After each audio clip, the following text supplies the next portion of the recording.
Albums for Dinner. This is Nate. Today I want to talk about the Dismemberment Plan's record, Emergency and I. It's been in a lot of flowcharts. It's on the Rate Your Music for 1999. It ranks pretty high. I think it's a great record, and I want to talk about it. The way the songs are written on this record are really interesting. It uses a tension and release sort of structure, meaning that for portions of the song, there's these really intense, really disharmonious, discordant, or otherwise off-kilter grooves, chords, harmonies, and as the song progresses, it continues and it builds into this glorious release. These really punchy choruses, really punchy hooks, really consonant chords, really straightforward, at least comparatively straightforward, lyrics and melodies. And I think there's no better example of that than the track Memory Machine, the second song on the album. Memory Machine starts off with this crazy drum beat. That guy's just going absolutely nuts. You've got, in one ear, you've got the black wire, left temple, red wire, right temple. You're going back and forth, and it eventually explodes into this like computer crashing synthesizer and guitar sounds.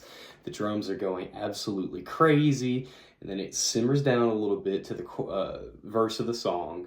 The verse of the song opens up, and it's he's singing about this like really insular life, like inside your own mind, where you can smoke all you want. But he says this type of life is something he might enjoy, but they have to find a way to get rid of the longing. It breaks into this really cool, beautiful chorus with all these 7 chords all over the place. He's talking about someday they'll make a memory machine that'll wax your heart to a mirror sheen. Later in the song, he says, if they can make machines that save us labor, one day they'll do our hearts the very same favor. And I love that line. That is a spectacular line. Throughout the song, you've got this like huge, discordant, off-kilter drum beat all over the place. You've got these like screaming guitars and these little digital bleeps and bloops. It sounds like a computer crashing. And it builds and you reach the chorus. It's just this consonant, straightforward, beautiful, beautiful sound. And really this sort of push-pull, this sort of tension-release songwriting is all over this record. And I really do mean all over. There's only a couple songs where it's not present. But you can look at, for example, A Life of Possibilities, the opener to the album. It's not done in the exact same way, but it starts with this bubbling synth bass line and drums and just the vocalist. It kind of gives you this really weird, eerie atmosphere. You don't really know what's going on. You don't have the context yet. As the instruments come in, they keep building and they keep building and they keep building. You've got these little breaks all across the main structure of the song, and eventually it breaks. There's a bridge where things get really quiet. They get really tense. And it's just the singer and the guitar. And he sings, and the guitar plays, gets real quiet. You think the song might be over. And then, boom, right there, one of the most beautiful descending riffs I've ever heard. It goes, it starts, it keeps going, it settles on this crunchy chord, and it repeats again. Then you've got back and forth in the headphones. You've got, is this a life of possibilities? It's so cool. It works so well. The groove opens up. It gets simpler. It gets more consonant, and it just booms into this massive chorus, bridge, whatever you would want to call it. Another example is What Do You Want Me to Say, which is one of the more popular songs from this record. It has this kind of weird off-kilter groove. There's a guitar just going wah, wah, wah, wah, all the way through basically the whole song. You've got the drums playing, they're just doing a normal backbeat. You've got the bass, the guitar, and the singer that are just playing these really weird nonsense melodies. And eventually it all builds up into another really consonant, really beefy chorus. There's a couple of songs that don't really follow the structure as much, and I want to talk about those. The most straightforward of these songs is The City. It it builds from this droning guitar chord. The drums come in, the synths come in, it all builds. It just mounts up. The song has lyrics about feeling uncomfortable in your own environment, in your own home, in your city, and someone that the narrator is talking to throughout the song. He says, "I'm not unsympathetic, I understand why you left, and since you've been gone, the city's been dead," and it builds, it releases into this really pretty chorus. There's this groovy synths that go through the whole song. Really neat. Another more straightforward cut in a different way is I Love a Magician. It's just this really noisy cut. It's got this James Bondy style guitar riff. The drums just go absolutely nuts on this track. There's Spider in the Snow, which is this really moody and cold atmosphere. It's got this really groovy 7-beat that's driven by the drums and the bass.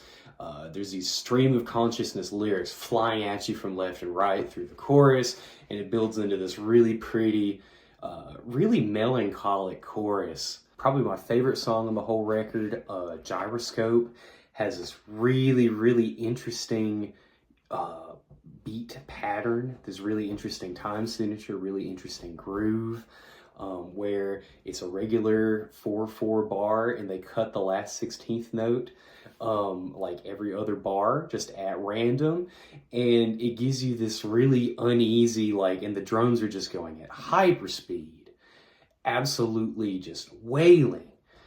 It gives you this really uneasy, anxiety attack almost type of feeling. It's so groovy.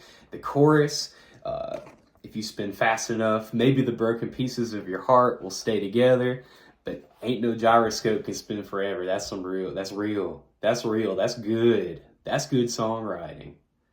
That's incredible songwriting. And then the very last one, he changes the words up a little bit, makes it, a little more something I've seen lately makes me doubt it. It's just so good. Such a great song. Another song I liked a lot, and this is probably the standout track, is You Are Invited. And it opens up with this drum machine just playing a simple little beat. It's just a drum machine and vocals, and it slowly builds. The drum machine, there's more and more pieces of the kit as it builds. The vocals get more intense. It builds into this chorus. The guy has got a letter in the mail containing an envelope with no date, no time. All it says is just a card that says, "You are invited." And it builds into this chorus where you are invited by anyone to do anything. So he takes it, and the whole time in the next verse, the drum machine is slowly just building. It makes you kind of anxious the longer it goes. It's got these clacking, like side stick or something like that. It slowly gets more reverby as it goes. And in the song, he's taken his card to a disco. He didn't think it would work, but they let him in with a drink. He left the disco because he was having no fun. And he went to a party down the street where he saw his ex, and he was going to apologize for showing up. But to his surprise, she says, "You are invited by anyone to do anything." Just such a pretty, wholesome cut. It's wholesome in a way that not too many indie rock records can really, I've heard anyways, not too many indie rock records that I've heard have really been able to do in the same way. It's just a really pretty and really neat little piece. It's different from the other ones. It's a lot more straightforward. I guess it's a lot less noisy. It's a lot less discordant. And I think that really works in the song's favor. Not because it doesn't work for any of the other ones, but by it being straightforward, by it being less noisy, by it being less crazy, it stands out as just a really nice rock song. Just a really nice and wholesome rock song. I think it's great.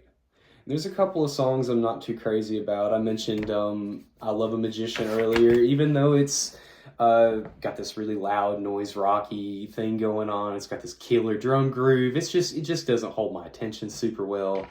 The jitters as well, I'm not a huge fan of. It's just kind of boring. It's got everything on that song is done better in other parts of the album. The stream of consciousness lyrics are done better on Spider in the Snow. The soft parts are done better there as well. It's just not my favorite. And I'm not too crazy on the closer either, back and forth. I do like it a lot. Obviously, like the drums on this whole record are just nuts. He was going absolutely crazy in the studio whenever he was cooking this up. And so the drums on this song are great. The main groove is great, but I had no idea what he's saying whenever he's singing. Like there's just nothing. I could not tell you.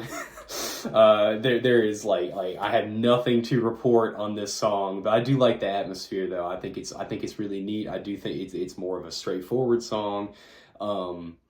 It's just not something that I'm itching to go back to. When it comes on the album, it's fine. It's a decent closer.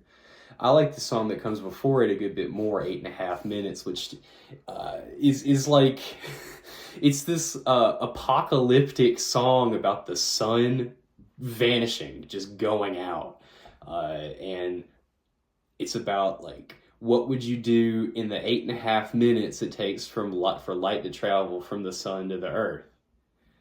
What would you do? Would you go looting or would you try to make amends? Because you only have 8.5 minutes before you freeze to death.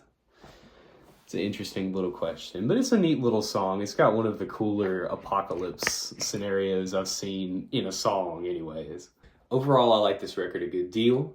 I think that there's a lot of really interesting songwriting techniques. I think that they are killer on this record. If you are looking to do this sort of tension and release structure in your own songs, I would give this record a go.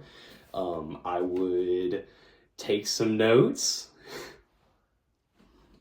I enjoy this record a good deal. Some of these songs are some of the best rock songs I've heard. You Are Invited, I think, is probably my favorite. My second favorite is Gyroscope. And both of those are just killer cuts. I enjoy this album a good bit. I think you should give it a listen.